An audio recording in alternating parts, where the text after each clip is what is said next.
اچھا یہ بتائیے، ہم اب تک سنتے چلے آئے ہیں کہ 4 امام ہیں اور چاروں برحق ہیں، چاروں کے راستے برحق ہیں، تو آپ لوگ کسی ایک امام کی پیروی کیوں نہیں کرتے؟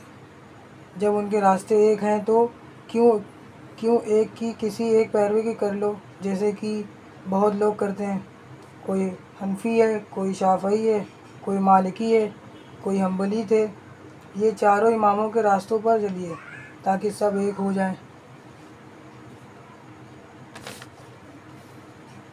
اعوذ باللہ من الشیطان الرجیم، بسم اللہ الرحمن الرحیم۔ جیسے کہ آپ نے کہا کہ 4 امام کی پیروی کر لیں، کسی ایک کی بھی کر لیں، تو ایسا نہیں ہو سکتا۔ 4 امام تو برحق ہیں، لیکن ان کے راستے کیسے برحق ہو سکتے ہیں؟ چاروں میں اختلاف ہے، جیسے کہ امام ابو حنیفہ کے نزدیک رفع الدین ثابت نہیں ہے، لیکن امام شافعی، امام مالک، امام احمد بن حنبل کے نزدیک رفع الدین ثابت ہے۔ اور اسی طریقے سے ابو حنیفہ کے نزدیک رحمۃ اللہ علیہ کے نزدیک سورہ فاتحہ نہیں ثابت ہے، اور ان تینوں اماموں کے نزدیک ثابت ہے۔ اور یہاں تک کہ پیروں کے پیر شیخ عبد القادر جیلانی رحمہ اللہ، ان کے نزدیک بھی یہ دونوں چیزیں ثابت ہیں۔ اور ایسے بہت سے اختلاف ہیں اماموں میں، کہاں تک ہم بیان کریں گے اس کو۔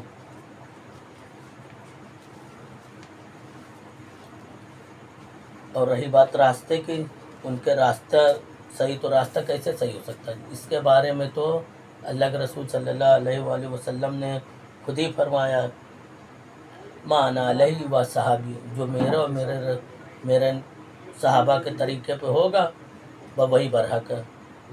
اور اس میں تو کہیں سے ایسا کچھ نہیں آیا یہ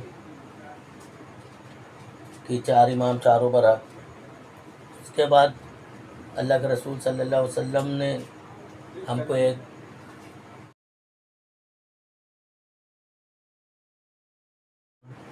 حدیث بیان کر دی، فرمایا،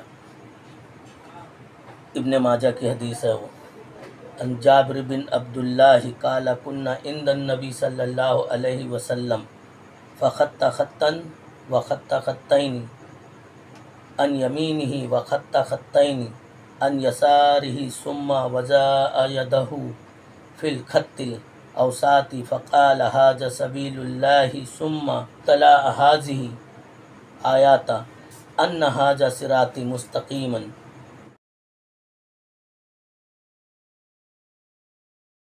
فاتبعوہ وتتبعوا السبل فتفرق بکم عن سبیلہ۔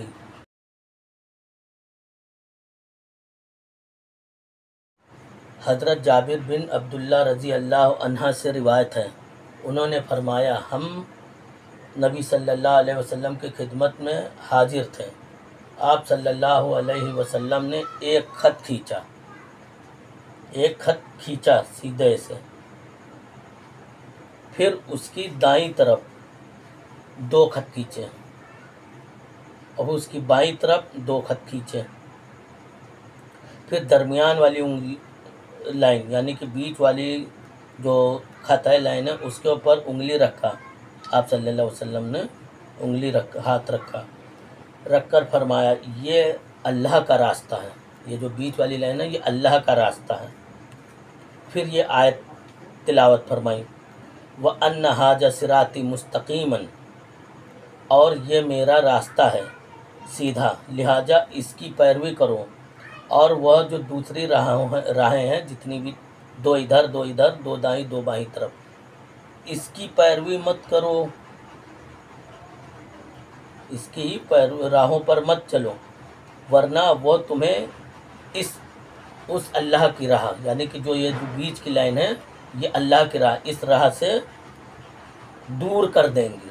اب آپ خود یہ بات سوچئے کہ 4 امام، چاروں برحق، 4 راستے، اللہ کے رسول نے 4 ہی لائن کیوں ایک راستے کے بغل میں کھینچی؟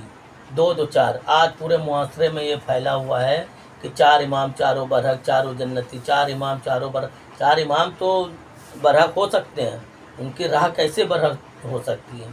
کیونکہ کسی بھی طریقے سے ان کی راہ برحق ہو ہی نہیں سکتی، کیونکہ چاروں میں ہی اتنا اختلاف ہے۔ کوئی کچھ کہتا ہے، کوئی کچھ کہتا ہے، کوئی کچھ کہتا ہے، تو کیسے برحق ہو سکتے ہیں؟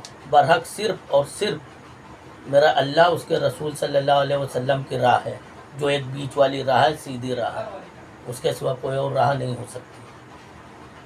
جیسے کہ حدیث میں فرمایا ہی اللہ کے رسول نے، جو ابھی میں نے بیان کر دی ہے۔ خود یہ سوچنے کی بات ہے، اب ہم لوگ یہ کہہ سکتے ہیں کہ کیسے اتفاق کی بات ہے کہ اللہ کے رسول نے 4 ہی لائن کھینچی اور اس کے بعد 200-300 سال کے بعد 4 ہی اماموں کی راستہ چلنے لگا، 4 ہی امام۔ تو مجھ کو لگتا ہے شاید انہی 4 اماموں کے ہی بارے میں یہ 4 لائن اللہ کے رسول نے کھینچ رکھی تھی۔ یہ 4 اماموں کے ہی شاید اللہ کے رسول صلی اللہ علیہ وسلم کو اس ٹائم وہی آئی ہو، انہوں نے 4 راستے کے لیے یہ 4 لائن کھینچ رکھی ہے، وہ یہ 4 اماموں کے لیے۔ مجھے ایسا محسوس ہوتا ہے۔ اتنا اختلاف، اتنا اختلاف، اتنا اختلاف، پھر بھی لوگ کہتے 4 امام چاروں برحق، ان کے چاروں کے راستے برحق۔ چاروں کے راستے کیسے ہو سکتے ہیں برحق؟ مجھے تو سمجھ ہی نہیں آتا۔ کیوں؟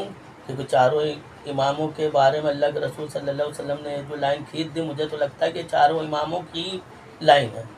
آج جو قرآن حدیث پہ عمل کرتا ہے اس کو لوگ کہتے ہیں لوگ وہ گمراہ ہے۔ جب قرآن حدیث پڑھنے والا گمراہ ہو گیا تو پھر بچے گا کون؟